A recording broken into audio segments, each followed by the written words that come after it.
Got it. Okay, so let me start again. Public participation guidelines. Members of the public wishing to participate in the meeting must use their full name for Zoom access. If full names are not used, people will not be allowed to participate in discussion.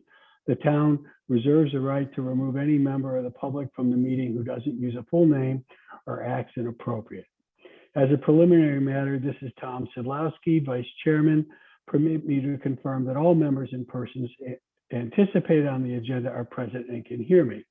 Members, when I call your name, please respond in the affirmative. Peter Brace. Aye. Ginger Andrews. Aye. Dave Bossy. And I don't see anyone else except, oh, there's Tara. Staff, when I call your name, please respond in the affirmative. Tara Riley. I'm here. Thank you. Thank you. We have no other anticipated speakers on the agenda. Actually, Joe Manella is here as well. Okay, is he on the agenda for speaking? We're hoping to hear from him about the fertilizer ban article that he's proposing. Yeah, I'm just going through the script of people who are on the agenda who are supposed to speak. Right. Joe, you could hear us, right? I see you.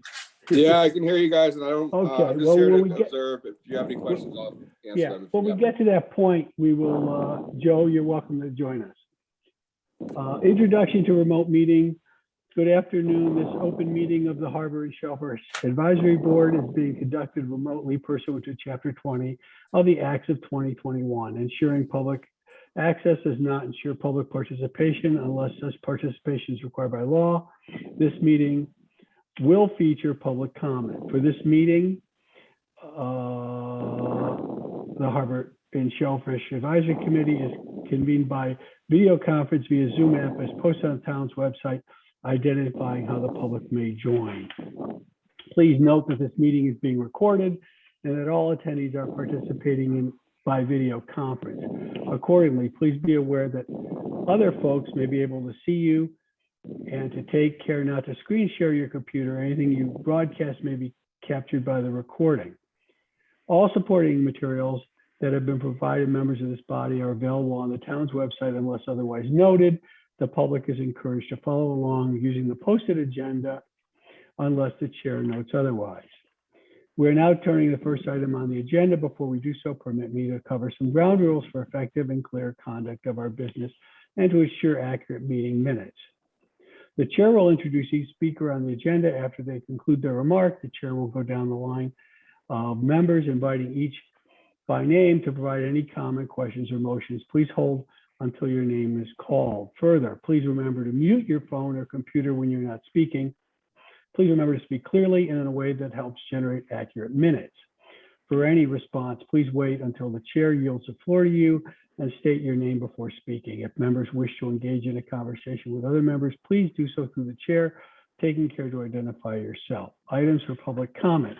After members have spoken, the chair will afford public comment to those members of the public that have joined the meeting via Zoom. Members of the public who wish to speak must state their names and be acknowledged by and speak for the chair. Finally, each vote taken in this meeting will be conducted by roll call vote. So let's go to the agenda. Call to order. First agenda item is approval of the agenda. Do we have a motion to approve the agenda? So moved, Mr. Chairman. This is second. This is Ginger Andrews. Moved by Peter Bray, seconded by Ginger Andrews. Any discussion? Let's go to a vote. Mr. Bossy? Yes. Vice Chair says aye. Agenda is approved. The draft minutes of November 16th were circulated. Do I have a motion for approval? So moved. Mr. Chairman, Yes? this is Ginger. I read the minutes over, and I think that when Mr. Mooney was speaking about the scallop seed in Mattocket Harbor before he went to talk about the muck in the Upper Harbor, which I think he meant Nantucket Harbor, I think he was expressing concern that the seed in Mattocket Harbor be moved sooner rather than later. Because I think he said he had found a lot of the empty shells. So I don't know if that's a misinterpretation on my part, or if Peter wants to listen to the tape again, or that was the only difference that I had with the minutes as written. What do you think, Peter? I'll listen to it again for sure. Okay, subject to Peter listening to the tape and making any modifications he determines necessary, can we have a second to the motion? I would second that. Okay, second, Peter, for an approval?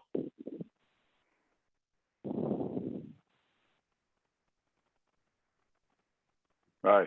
I approve also, so the minutes are approved. Chairman's report. Our chairman did not make it today. He's stuck in California. I have no report to make. So we'll move to the Marine Department report. I do not see anyone from the Marine Department.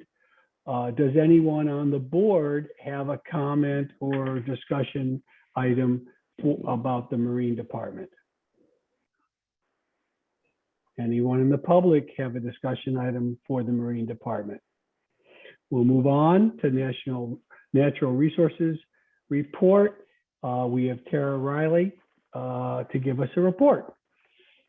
Yes, thank you for having me. I met with hatchery staff today and we discussed the spawn schedule for 2022. And so we kind of set up the draft and discussed what that looks like. So we are gonna do a Quahog Spawn starting, I think it's in March. That will be our first spawn of the season. We haven't done Quahogs in the past. I think we skipped last year. So we wanted to go ahead and do some stock enhancement with that. We're also working on a project right now that is being worked out with NSA and some commercial scallopers, working over doing a stock enhancement project in Tuckernuck. So that's in the works, and I'll report more on that once it kind of gets developed and hopefully funded. And then, so we're going to continue doing scallop spawns through the end of August. And similar to last season, we're going to shut down part of our hatchery in August and kind of convert over to doing some habitat work. We're going to be doing some eelgrass seed collections and maturation studies with the Nantucket Land Council. So that will be happening in July and August. And then we're also entertaining a special project from one of our interns that wants to work with some sugar kelp in the winter time. So all of that stuff is in development. I have been working on drafting the letter with for the DMF on addressing the closures that are related to the mooring regulations. So right now, I've sent out a few letters seeking clarification from Sheila in the Harbor Master's office and the Nantucket Boat Basin and some of the yacht clubs too, just trying to kind of really get clarification on their pump out program, because there's some discrepancies in like how they operate and how they, during what times of the year and that sort of thing. I'm also trying to get clarification on the dye tablet situation. I know that Sheila did have 4,000 dye tabs that she said were distributed, but I'm trying to figure out what the context was when they were distributed and how they were distributed. The other information that we're trying to find out as we write this letter is we're trying to kind of get a map of the grid of the mooring field so that we can determine the vicinity of the boats that are moored that have heads on them and how close they are to NT 2.6, which is the horse shed and Hobart Ave that was closed last season. And so we're just trying to get that sort of like information so that we can have it for the DMF and, you know, maybe respond to any concerns that they might have related to that. So it's a work in progress. I imagine we'll probably have a final for review for that letter, probably, I would say after the holidays, so mid-January. And I definitely will bring it before you guys and send it around for review and comment to make sure that, you know, it's in good shape for sending to the DMF for that conversation. Thais said that right now, in regards to water quality, she's meeting with several organizations on the island to help manage stormwater. They're talking about bioretention projects, bioswales, and rain gardens. And she said if anybody does have questions regarding water quality data, the official report for last year should be out in March or April of 2022.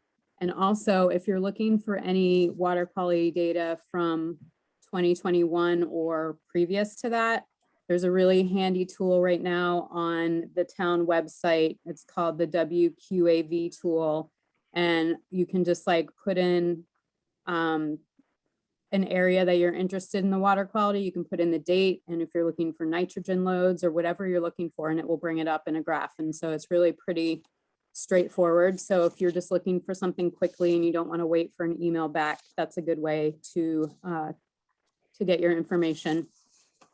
The only other update I had from NRD staff was from Vince, and I'm sure Peter, you're probably going to cover this with your coastal resiliency update. But I think he just wanted me to mention that the select board voted 3-2 to not accept. Let's see. Yeah, to not accept the coastal resiliency plan, I guess, Wednesday night, and they put off the decision till January 12th. So he wanted to get a sense of what the board thought of this action, if you guys have been following along. I'm sure Peter can add to that when it comes up on the agenda. And as far as the fishery goes, the scallop fishery, I don't have a ton of information except that there's still about 10 boats going out. People have been kind of moving back and forth between Nantucket Harbor and Madaket. I believe that everybody is still getting a limit. I talked to a fisherman the other day and he said that he wasn't going for a double limit anymore, but they were going out every other day and getting one limit between the two people that were on the boat. I think that the price is holding up, and for the people that are sticking with it and going, they seem to be, you know, pretty happy with the situation out there. But yeah, it's, you know, it's a little bit of a lean year, but I think it's going to end up being better than it was initially reported the first week that the scallop season started. And as far as the seed situation in Madaket, that is something that we're monitoring throughout the winter. So we're going to go out there once a month and check on everything and make sure after storms that it is not getting sanded over. And we are going to talk about thinning out certain areas, probably closer in the spring when the water starts warming up a little bit. We just want to, I mean, it hasn't been cold yet, but we just got to be careful with moving seed around during when temperatures are cold. So that's all I have for now. So if you have any questions, feel free to ask me and I'll try to answer them the best I can. So Tara, do we have any update on the situation with Ted Lambrecht? We seem to talk about that every meeting. I wasn't prepared for that one. So I don't know. I'll have to find out and get back to you on that. I know that he was supposed to have a hearing pretty soon if it hasn't happened already. Tomorrow. Tomorrow. So Okay. we have, okay. Okay. Mr. Chairman, it's the continuation of his hearing is tomorrow night at the select board. It's the end of his 90-day extension. Okay, thank you. And I know from his wife, Kat Nickerson, who's a friend of mine, he's been out there a lot. And I've seen his boat out there when I walk out there. And I think she's out there with him, helping him. But and Dave was at the meeting as well. Dave Bossy was at the meeting as well when the extension was given. I don't think there's any wiggle room on the select board at all. If he has just one cage left in the water, they're not gonna hook him up. They're gonna, revoke his license or revoke his lease. And I agree with Dave, feeling a little offended that he went ahead and anyway put the cages in with the oyster seed that he bought last year and has that in the water, thinking that he's gonna. I thought that was lame. That he should have gotten all the cages out, started from fresh, and not assumed that he was going to be able to get it done. So I don't know if he has pulled them out yet, all of it out yet, but Dave, do you want to add to that, or what do you think? No, that was pretty much what I had to offer. Yeah, it'd be interesting to see tomorrow the status of what he took out. Yeah, my feeling is it's now the select board will make their decision, and Right. they'll think about it and make hopefully a sound decision. Are there any questions from the board for Tara? I had a question, but it's.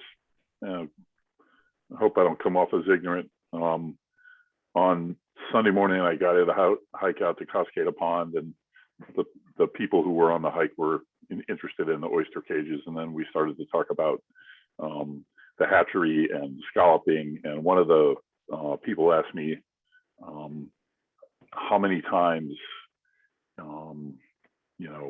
you guys spawn scallops in the lab, and I threw a number out there, and they said, well, and I'd already explained to them that the biological trigger is 68 degrees, and that happened sometime in June, and then it happened again at the end of the summer when it's going back down. And one of the people said, well, how does it affect scallops when the spawns are done in the hatchery? Not at those times. Like if you do a spawn in August or if you do a spawn in July, they wanted to know how that affected the scallops, and that has nothing to do with shad, but I was interested. So Yeah, real quick. So when we are able to do controlled spawns, because a lot of times we can bring scallops in, and we have a special room that mimics the conditions of spring and summer. So for instance, if we bring them in April, they sit in that room for 3 weeks, and it allows their gonads to mature, and we're able to spawn them during a time when they normally wouldn't be spawning out in the wild with those cues. And so we use thermal induction, which is basically just heating the water up, which is what triggers them out in the harbor as well. So it's just like, manually spawning in a controlled way. So we're kind of tricking them and pushing them a little bit to spawn, and, hoping when we release them that the conditions are right out there as well. Ginger, you have any comments? thank you. Say again? Ginger, do you have any questions or comments for Tara? I do not. Thank you, Tara. That was very informative. Any questions or comments from the public on this issue? Tara, thank you so much. You're welcome. Okay, old business, excessive sand and scallops, dredging. I have nothing new. Does anyone on the committee have any new discussion items for excessive sand and scallops? Moving on to the health of the harbor, excessive lawn fertilizer use, update, discussion, new information. Is that what you're here for, Joe? I'm just here because I was told that my name and the fertilizer ban was on the agenda for discussion, and I just want to be here to answer any questions you guys might have, or just to kind of see your reactions to it and things like that.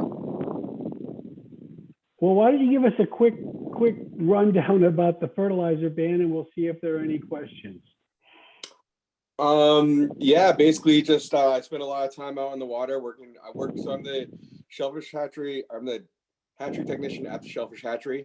I spent a lot of time on the water all summer long. I'm out there, and this summer I just would pull up cage after cage after cage, and spat line after spat line after spat line, and it'd just be covered with that ligbia, and I just kind of reached a boiling point where I was just like, I'm going to try to do something about all this ligbia in the water. Like if you look around, like anytime you see a piece of eelgrass floating around, if you look at it, it's attached with ligbia. Like it's just, you know, ruining the harbor. So I just kind of did what I could do, and I just got my signatures and put in a warrant article to try to get it, you know, the fertilizer banned from the island, because that's what causes all the ligbia. And for the record, for the meeting, is it an absolute fertilizer ban? What are the limits of the ban in your article? Yeah, it's everything but for farming purposes. Okay. Was it specifically nitrogen and phosphorus containing? I thought I saw that in the article. It's just fertilizer, or Just flat. yeah, I don't have the article in front of me. I can't really remember exactly how I worded it, but it's any fertilizer with those ingredients basically. And yeah. David. Yeah, I'd just like to say, it sounds familiar to the one that was a year or two ago, and I applaud you for doing that. I think we need to do this every year until somebody at the state takes notice Right. that we really think we have a problem here. Right. Well, yeah, I mean, we'll see how the vote goes at town meeting. Hopefully it passes. And if it passes, then it has to pass at the state level, which is like A little more difficult, yeah. but it's attention getting. It's got. I think we have to keep doing it. I agree with you. So Thank you. Appreciate that. Mr. Chairman. Yes, Ginger. Yeah, I was, my concern is what products are going to be considered as fertilizer? Is it island-wide? And how it's going to be enforced? Yeah, it's island-wide. The enforcement would be down to our department. I kind of in the article, you have to, you know, write up some things like how it's going to be implemented, right? And so my thing was like the Natural Resource Department right now is responsible for implementing the fertilizer regulations, which are kind of hard to implement, and I'm not sure how often it's happening. But instead of implementing the regulations, the Natural Resource Department would just be implementing the outright ban. And my kind of like, I think it just needs to be the ban, because like you see in the spring trucks driving around with fertilizer all the time. Like I see it all the time. I call up Jeff, my boss, all the time. I say, hey Jeff, like I'm down at somewhere. I'm like just this spring I got a, you know, a good concrete example of being at Children's Beach, having a truck full of fertilizer there. These people are literally fertilizing like the white elephant and on the waterfront. I call up Jeff. I'm like, Jeff, can you come down here and talk to you about the fertilizer? He gets down there, the truck's gone. And it's like, what can you do? So if it's like a black and white thing where it's like, you just can't have the fertilizer, then it's like, you know, pretty black and white. But if it's like, oh no, we have this fertilizer, but we're using it toward it within the, you know, confines of the regulations, like, I don't know. So I just figured that if it was like black and white, a full ban, like if you see somebody with fertilizer, maybe there'll be some vigilante justice out there and kind of being like, you know, if I saw somebody with fertilizer, if this goes through, I'd stop and talk to them and say, hey, why are you using that? You know, I'd probably 90, I'd say 90, I don't know any percentage, but I'd say a high percentage of the people that are applying the fertilizer aren't making the decision to do that. They're just being told to do it. So they're just doing their job. So like, I don't think that those people should be, you know, reprimanded or anything for following what their boss told them to do. But I don't know, I just figured it was like an all or nothing thing, and not to like, kind of like, you know, weave in like weird regulations that really aren't doing anything.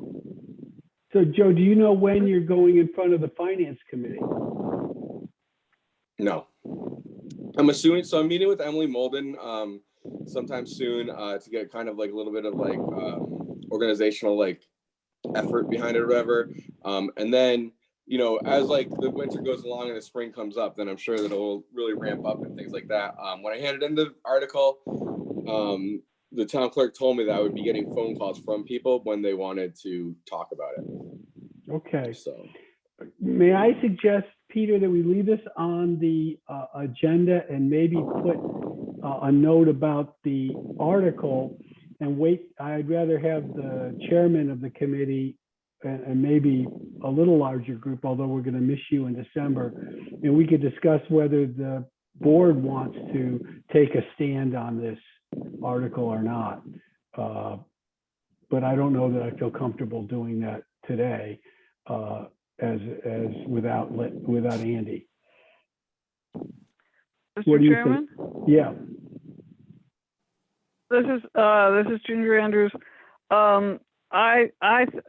Having listened to town meeting many years ago when this subject came up before, there was extreme pushback on the part of the landscapers and probably some of the farmers as well, because with the sandy soil, as we know, it's very difficult to get things to grow without something to replenish the topsoil, whether it's cover cropping or, is cover cropping going to be considered fertilizer? I feel that I understand it's totally well meant, and I share the concern about the evil green juice being poured into hanging baskets over Easy Street Basin, every morning, or at least 2 or 3 times a week when they come to water. I just think that is absurd. And I also have, I visited the new land bank park on the Hayes property, which is beautiful, if feeling somewhat urban, but I was really kind of shocked to see lawn right to the edge of the bank over the creeks. Maybe it's going to be managed in some sort of natural way, but just the fact that it was there was frankly shocking. So I don't think it's going to be an easy thing to implement or enforce, and really needs some serious thought. The regulations that we have were worked out by people who really spent a lot of time and effort trying to find ways that the landscapers could do what they needed to do, and hopefully to keep that from going into the harbor.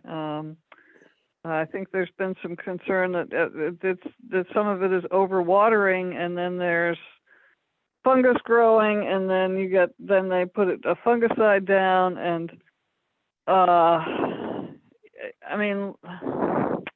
in some ways landscaping here is the Wild West, and yet there are also, I know, many very careful and concerned landscapers and farmers. So I feel it's that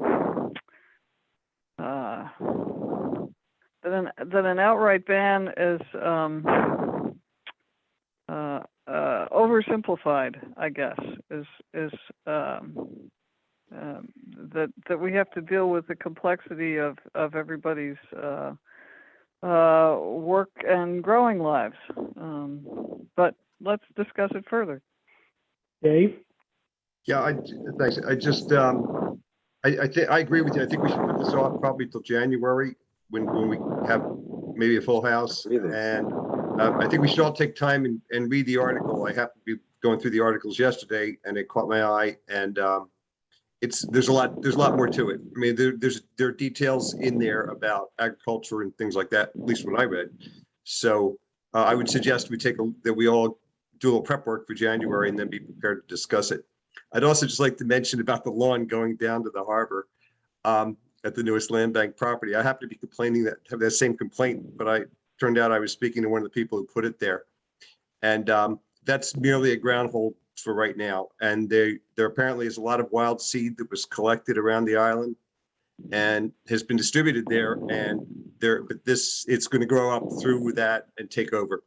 Much of that is to be taken over by wild grasses, natural native grasses.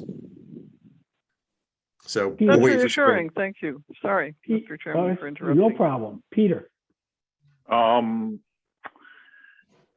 Agricultural fertilization is regulated by the USDA. I don't know if we can touch that. I was in the assumption Joe said it was excluded. Yeah. So it wasn't included anyway. It was it So we don't wasn't need to know about the agriculture. agriculture because. My feeling, I had a little bit more to say. oh, sorry. Sorry, Tom. I'm just wondering, Joe, if you talked to Marine Home Center and Boleros, and because if an outright ban means they're going to then have to stop selling it. If we want to ban it, then we want to ban the sale of it. The only way it's going to get here is that a large landscaper would bring it on island, and you'd have to enforce that. But you know, a ban would mean it's no longer sold on the island, so landscapers can't buy it. So that's what you're thinking? Yeah, so all the people I've talked to is like it, you know, Marine Home Center and Island Lumber and stuff like that. They are like super small fries compared to it's Cape Cod Express and David Byrne or something like that. It's just big shit. So like Barry a landscaper, Byrne, landscapers don't buy it from Marine Home Center. They buy it by the pallet, you know, and have it shipped over. So Okay. it doesn't like. So it'd be more like Cape Cod Express and David Byrne, or I got to get his name right, but Barry. them kind of just being Barry. like Barry Byrne. That's what it is. Just kind of being like, all right, we won't bring it to the island, or just if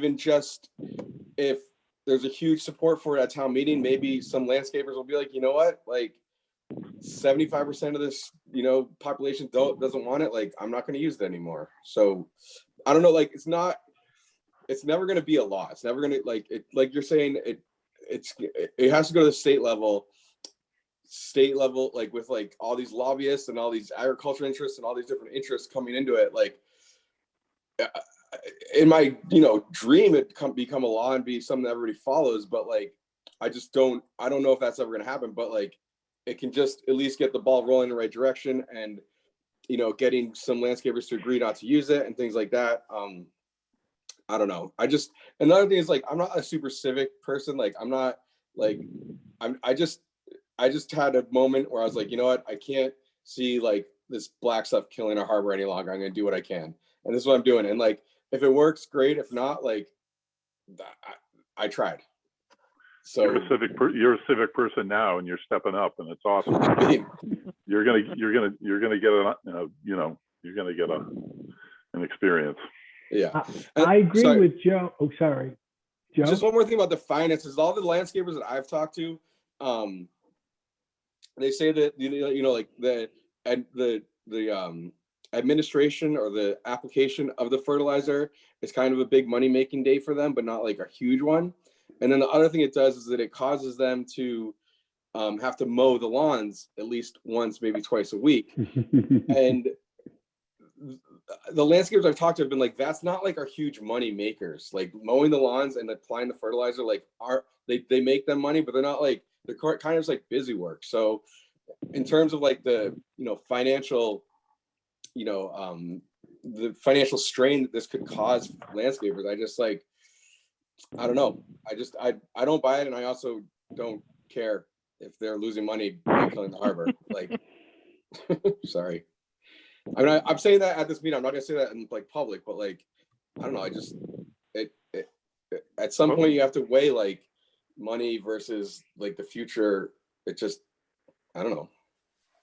You'll find a way when you're in the town meeting floor to say that you don't care without saying those words. You'll find a way to convey that if you think it through, to get your point across. You have to be emphatic about it. Yeah.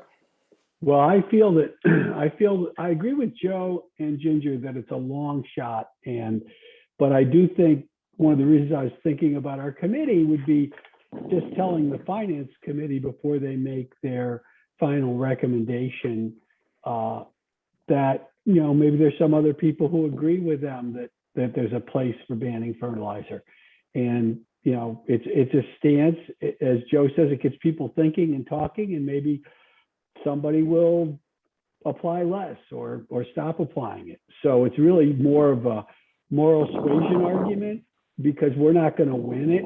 I don't think the finance committee is going to recommend the article, but I do think that it, like a lot of things, it puts it on the table, and then somewhere down the line, people start to change their minds.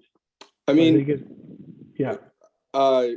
terms of the finance committee, like, wouldn't that be a pretty short view to not recommend it? Why wouldn't they recommend it? Just to like help the landscapers, but then like if 30 years from now we have a completely brown harbor, like I don't know. I just feel like it's a very short view to be like, oh, let's like help the landscapers make an extra $100,000 this year, when 20 years from now, like we're not going to have any people visiting us because our harbor is going to be toxic. Like, Well, they're gonna fall sway. Maybe my guess, I'm just making this up now, is the short-term rental people are gonna want to have beautiful lawns, and they seem to have a pretty good lobby going on about pretty much anything that would affect the short-term rental attractiveness on the island. okay. Are we okay with this? Any other comments on this before I move on the agenda? Okay, thank you, Joe. Really appreciate your coming. No problem.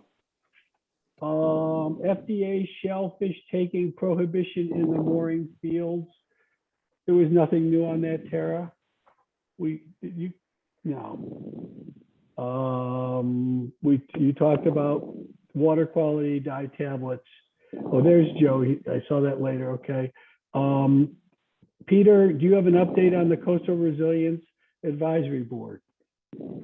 Yes, I was at that meeting December 1st where we formally presented the plan to the select board. One of the members of our committee is Matt Fee, who was on the select board, and he kind of cautioned his fellow select board members not to govern at the speed of government. He tried to stress the urgency of the plan, of us getting going, of not holding back, of adopting the plan right away.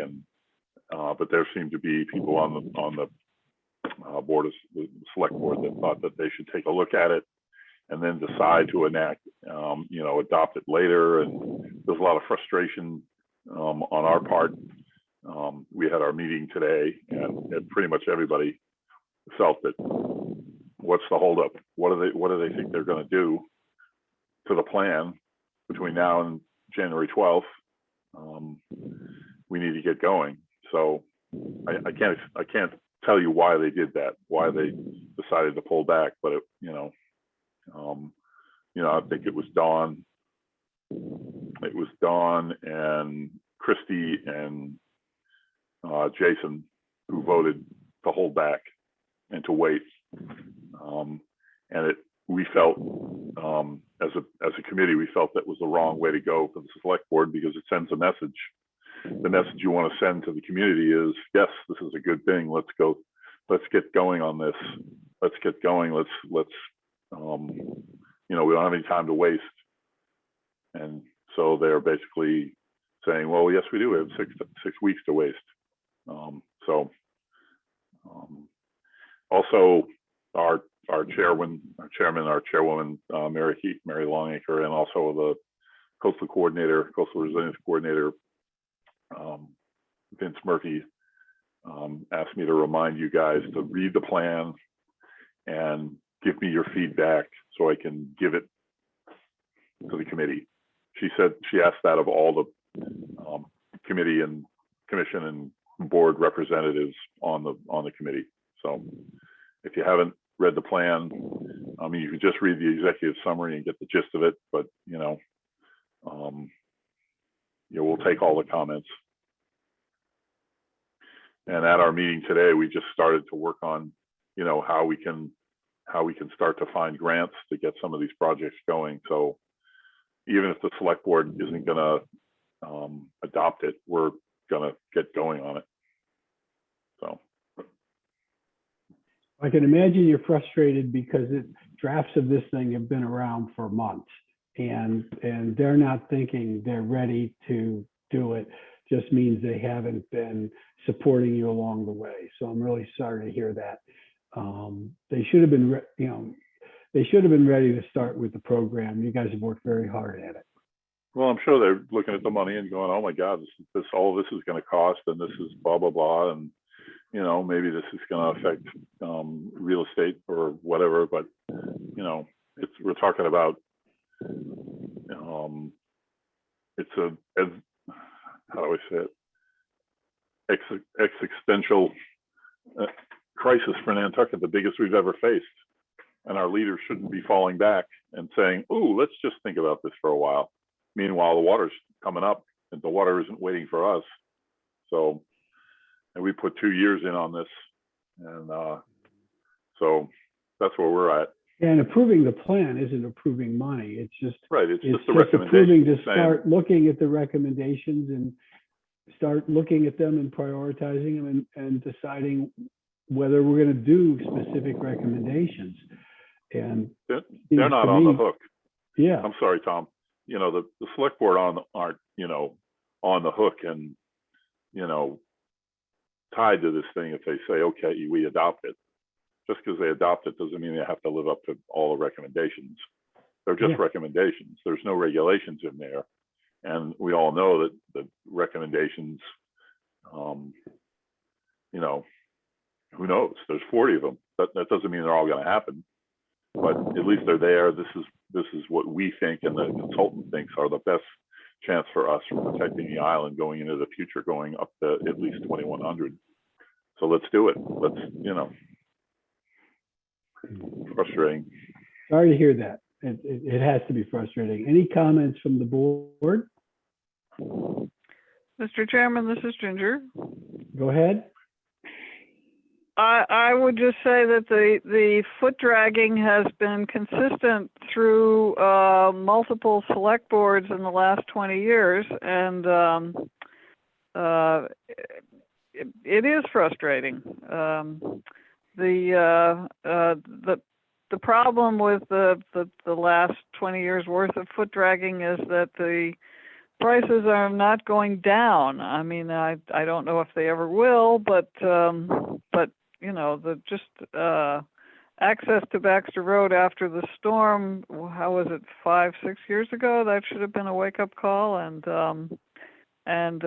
it hasn't produced any action.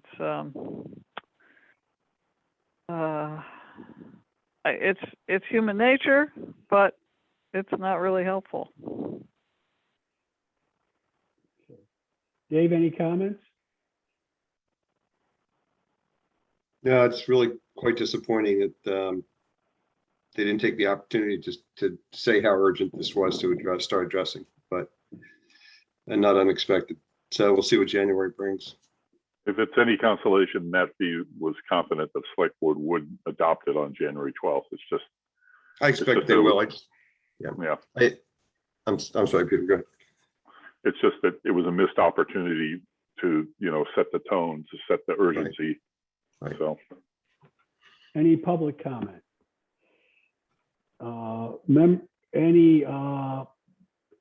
Any public comments or questions about anything that happened today? Okay. Does the board have any items that they want to include on the agenda for the next meeting? Ginger? Nothing occurs to me at the moment. Dave? Thank you. Okay, Peter? Nope. Anything you want to add?